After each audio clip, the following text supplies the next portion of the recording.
ఏ రోజు గోపురంలో సాంప్రదాయాలు చెప్పుకునే ముందుగా ఆచరణలో శ్రీకృష్ణుణ్ణి స్మరించుకుందాం.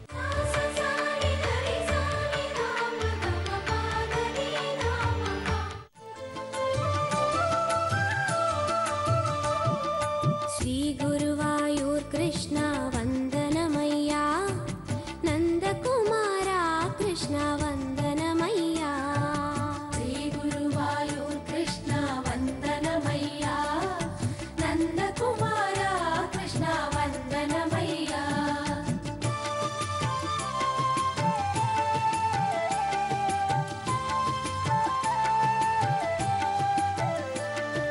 చల్లని గోపయ్య ఓరయ్య అల్లరి కృష్ణయ్య, నవ్వుల కన్నయ్య రావయ్య మువ్వల కృష్ణయ్య, ముద్దుల వెన్నయ్య ఓరయ్య అందరి కృష్ణయ్య, రాధా మాధవయ్య రారా కృష్ణయ్య.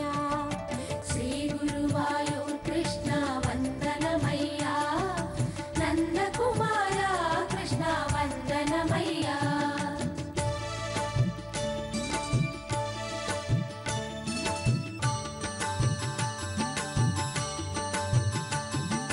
సుందర గోపయ్య ఓరయ్య టక్కరి కృష్ణయ్య, మందల గోపయ్య రావయ్య చిందుల కృష్ణయ్య, మోహన కృష్ణయ్య ఓరయ్య రాధా కృష్ణయ్య, రారా నల్లనయ్య వాసుదేవయ్య.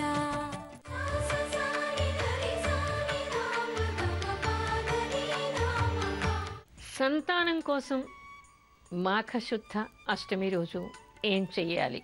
నిన్న మనకి రథసప్తమి, సూర్యభగవానుడి పూజను, సంతానం కోసం వ్రతాన్ని కూడా చాలామంది ఆరంభించి ఉంటారు. కొంతమంది ఆరంభించి ఉండకపోవచ్చు. అయితే మాఘశుద్ధ అష్టమికి కూడా ఒక ప్రత్యేకత ఉంది. మాఘశుద్ధ అష్టమికి భీష్మాష్టమి అనేటువంటి పేరుంది. భీష్మ పితామహుడు తనువు చలించిన రోజు మాఘశుద్ధ అష్టమి. భారతం తెలిసిన వాళ్ళకి, కనీసం సినిమాలు చూసిన వాళ్ళకి భీష్ముడు ఎవరో తెలుసు. భీష్మ ప్రతిజ్ఞ చేశాడు కాబట్టి ఆయనకి భీష్ముడు అనేటువంటి నామం సార్థకమైంది. తండ్రి కోసం అని చెప్పేసి జీవితాంతం తను పెళ్ళే చేసుకోను అనేటువంటి ప్రతిజ్ఞను చేశాడు. అస్ఖలిత బ్రహ్మచారిగా, ఆజన్మ బ్రహ్మచారిగా ఆయన మిగిలిపోయాడు.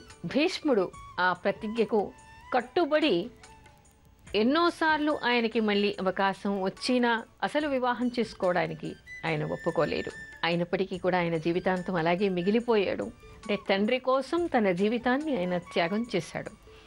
అందుకని ఆయనకి సజ్జీవమరణం అనేటువంటి వరాన్ని దేవతలు ప్రసాదించారుట. సజ్జీవమరణం అంటే ఆయన ఎప్పుడు కావాలి అని అనుకుంటే అప్పుడు మరణించవచ్చు. అయితే భారత యుద్ధం జరుగుతున్నప్పుడు శిఖండిని చూసిన తర్వాత ఆయన అస్త్ర సన్యాసం చేశాడు. ఆయనకు ఒక వ్రతం ఉంది. ఒకప్పుడు ఆయన అంబ, అంబిక, అంబాలిక అనేటువంటి రాజపుత్రికల్ని ఎత్తుకుని వచ్చాడు.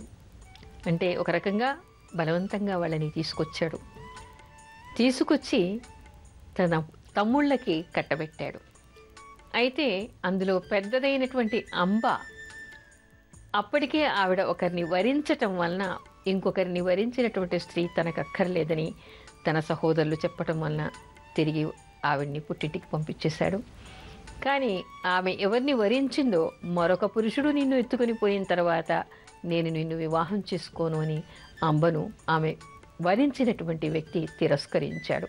అలా చేయటం వలన ఆవిడ ఇటు భీష్ముడు తమ్ముళ్ళలో ఒకళ్ళని కానీ తను వరించిన వాడిని కానీ వివాహం చేసుకోకుండా మిగిలి ఆవిడ క్రోధంతో భీష్ముడి మీద ప్రతిజ్ఞ చేసిందనమాట. నేను ఎప్పటికైనా కూడా నీ మీద పగ తీర్చుకుంటాను అని చెప్పేసి ఆ తరువాత భారత యుద్ధంలో ఆవిడ శిఖండిగా ఆయన ఎదురు నిలిచిందనమాట.